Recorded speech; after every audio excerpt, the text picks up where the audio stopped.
Hi there, this is just a really short snippet from a video I did earlier on my other channel, but I thought I wouldn't include it in that. It concerns a comment on a YouTube thread that is about politics, but actually, this little rant I have isn't necessarily about politics. It's actually just about critical thinking in general. And although the context is about, say, republicanism and Democrats or whatever this person is has there being a bonnet over, it needn't be about that. But anyway, here's a short rant. Now, just before I go towards the end here, I want to talk about critical thinking a little bit, and it's something I'm really big on. You can't do philosophy without being a critical thinker, and you need to critically analyze yourself as much as anyone. The easiest person to fool is yourself, so you need to be really aware of that. But I just want to go through uh, one comment that turned up on my video yesterday on a thread to my frontline update video, which is interesting because there's no politics involved in that. It's just like, this is what's going on, bosh, bosh, bosh, bosh. In my war update extra videos, I sometimes creep in a little bit of politics. I'm careful to catch it because I know that some people are very staunchly um, conservative, or in American context, Republican, and some are very much Democrat. And I don't want to alienate people, even though I've got my own personal political persuasion. And all of you know what my political persuasion is. I mean, it's pretty damned obvious. But I do understand that I don't represent everyone.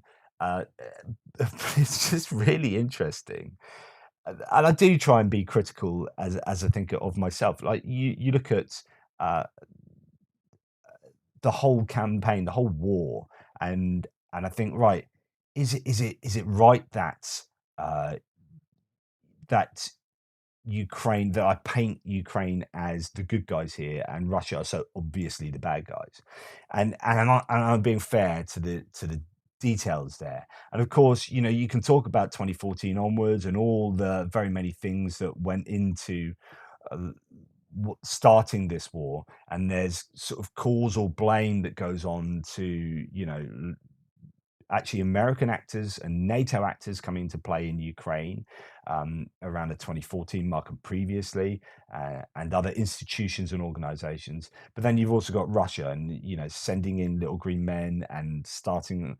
this separatist war going on, really, in the Donbass region. Even if you do have people who are anti-Ukraine, you have the machinations of a foreign uh, entity or a foreign nation getting involved, and this then leads up to where we are now, and it's deeply complex. I wrote an article on this at the very beginning of the war to say, actually, and it's a pretty objective article, I think, because it was kind of sitting on a fence saying, I can understand that there's causality working both ways here, but the long and short of it is, Russia are the bad guys, like, quite obviously. And I know that's simplistic, and I'm really, really confident in that. Again, another 48 torture chambers have just been uncovered in liberated territories that Russians had. You can be a pro-Russian bot or whatever in my threads, b- say what you like, and so on and so forth. But you are almost always very, very wrong, and there is just no comparison to what Ukraine is doing now as a nation defending themselves to what Russia are doing now, and the terrible things that they have done in the last 10 months. And it's just is there's no comparison. So if you support Russia in this war now, I think you have very poor moral calculation and evaluation. It's that simple. And you're just outright wrong.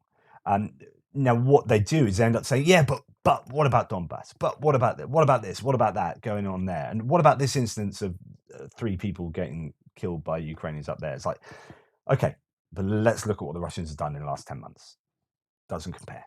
Doesn't compare. Anyway, this is actually not to do with that. So what I had this comment on the thread to my frontline video yesterday, and it was a right rail against me, and it just got me thinking about critical thinking. Anyway, this is a comment. Now, this will bring up things like republicanism, and I know it might get some people, actually forget what she's talking about. Just look at the technique she's using here in this comment. So the comment says, "I don't appreciate you stick a knife into any America Republican official. First, America help Ukraine the most, including Republican taxpayers. I don't want to hear BS about Republican. Second, I don't think you live in America, so stop criticizing anything you don't really know." Now, there's just a couple of things here that really stick out like a sore thumb. Um, First of all, this video had mentioned absolutely nothing about American politics. It was a frontline update. I have no idea why she said this here. It's just bizarre. So that's the first thing. Second of all, she says, first, America helped Ukraine the most, including Republican taxpayers. Well, she's having a go at me for attacking Republicans and then saying, well, first of all, America helps Ukraine the most.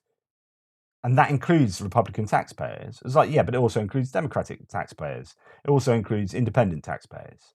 And actually, arguably, it depends what you mean by the most as well, because as a percentage of GDP, actually not.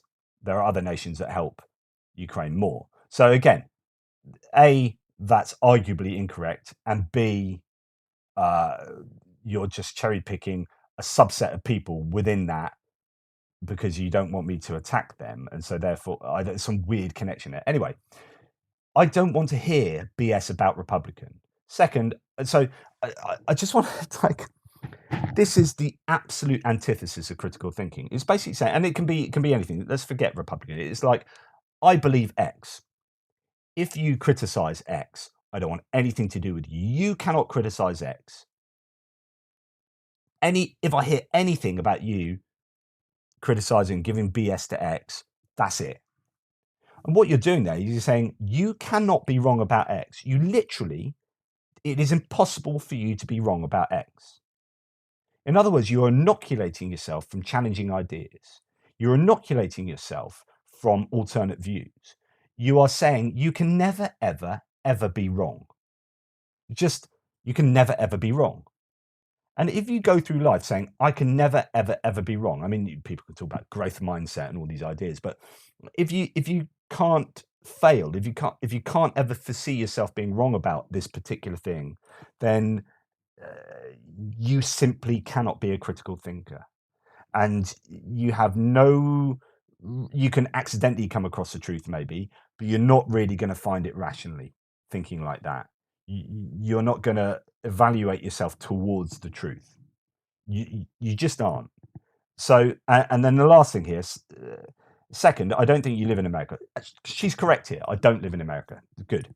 So stop criticizing anything you don't really know. I do know. So I am an employed journalist, political journalist, right?